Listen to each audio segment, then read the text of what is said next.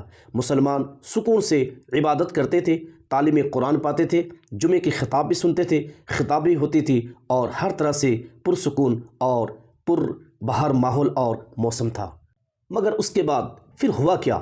1853 میں پہلی بار مذہبی تناؤ پیدا ہوا، جب کچھ ہندو فرقوں نے دعویٰ کیا کہ یہ مقام رام جنم بھومی ہے۔ برطانوی حکومت نے 1859 میں مسجد کا صحن ہندوؤں کے لیے اور مسجد کا اندرونی حصہ مسلمانوں کے لیے علیحدہ کر دیا تاکہ کوئی فتنہ اور فساد قائم نہ ہو۔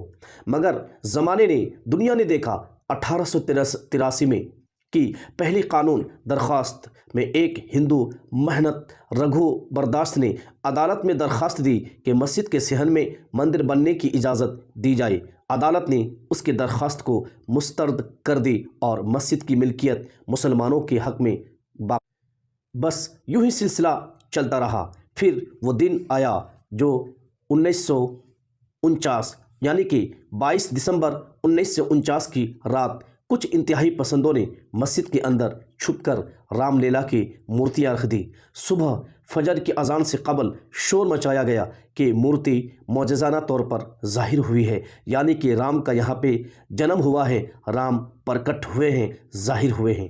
حکومت نے فوری طور پر مسجد کو سیل کر دیا، اندر کا حصہ مسلمانوں اور ہندوؤں دونوں کے لیے بند کر دیا، اور باہر کا حصہ جو پوجا پاٹ کے لیے دیا گیا تھا وہ بدستور یوں ہی چلتا رہا اور کھلا رہا۔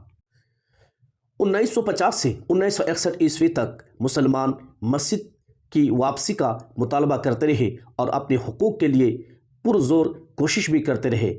1986 میں ضلع جج نے مسجد کا تالا کھول کر ہندوؤں کو پوجا کی اجازت دے دی۔ یہ فیصلہ مسلمانوں کے لیے بہت بڑا صدمہ اور کشیدگی کا تھا۔ اس ناپاک منصوبہ بندی کے لوگوں نے پھر کیا ہوا کہ اس وقت 1989 سے 1992 تک، یعنی کہ 1989 کے بعد اس مسئلے کو سیاسی مقاصد کے لیے استعمال کیا گیا، اور ہوا یہ کہ ایل کے آڈوانی کی رتھ یاترا نے پورے ملک میں فرقہ واریت کو بڑھاوا دی اور سینکڑوں شہروں میں فسادات اور جھگڑے ہونے شروع ہو گئے۔ حد تو یہ ہے کہ 6 دسمبر 1992 کو بابری مسجد کی قلعے کو ڈھا دیا گیا، گنبدوں کو توڑ دی گئی اور مسجد کے محراب و منبر کو توڑ کر مسمار کرنے کا کام کیا، یہاں تک کہ وہ مسجد شہید ہو گئی۔ 2010 الہ آباد ہائی کورٹ کا فیصلہ نے پورے ملک کو چونکا دیا۔ ایک حصہ سنی وقف بورڈ کے لیے، ایک حصہ نرموہی اکھاڑا کے لیے اور ایک حصہ رام لیلا کے نام پر، مگر یہ فیصلہ بھی ناقابل برداشت پہلے کی طرح رہا۔ 2019 میں سپریم کورٹ نے فیصلہ سنایا، متنازع زمین ہندوؤں فریق کو دے دی اور مسلمانوں کو فیض آباد کی سرزمین پر ایودھیا میں کہیں بھی اسے 5 ایکڑ زمین دینے کا حکم دیا۔ عدالت نے یہ بھی تسلیم کیا 1949 میں مورتی رکھنا یہ بھی غیر قانونی تھا، اور 1992 میں مسجد کو گرانا یہ بھی غیر قانون تھا۔ جب مسجد میں مورتی رکھنا اور مسجد کو گرانا جب دونوں غیر قانون تھا، تو پھر فیصلہ ان کے حق میں دے کر اسے مندر بنانے کا حکم دینا یہ کہاں کا قانون کا فیصلہ تھا؟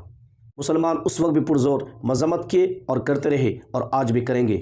ایسے میں مرشد آباد کی سرزمین پر مگر پشچم بنگال کے وزیر اعلیٰ محترمہ ممتا بنرجی کو میں سیلوٹ کرنا چاہتا ہوں۔ کیا سیاست کرتی ہیں آپ کی سیاست میں کتنی ناز و ادا اور کتنی لطافت ہے، یہ تو وقت ہی بتا رہا ہے۔ آپ نے جانا اور سنا اور پہچانا کہ سرکاری زمین پر عام لوگوں کے ٹیکس پیئرز کے پیسے سے جگن ناتھ مندر کو ایودھیا مندر کے مقابلے میں بنانے کے لیے انہیں کوئی اعتراض نہیں، مگر ہمایوں کبیر اپنے پارٹی یا چندے کے پیسے سے اگر ایک مسجد تعمیر کرنا چاہ رہے ہیں تو اس کے نام سے لے کر اس کے کام تک چاروں طرف میں حکومت میں خلبلی بھی ہے اور پوری طرح سے اس کا پرزور اعتراض اور مذمت بھی کر رہے ہیں۔ ہم آپ سے یہ کہنا چاہتے ہیں کہ ہمایوں کبیر نے جو بابری مسجد بنانے کا فیصلہ کیا اور وہ جو قدم اٹھایا، اس پر آپ کتنے سہمت ہیں ہمیں کمنٹس میں ضرور بتائیں۔ پھر ملتے ہیں اگلے ایک ویڈیو کے ساتھ۔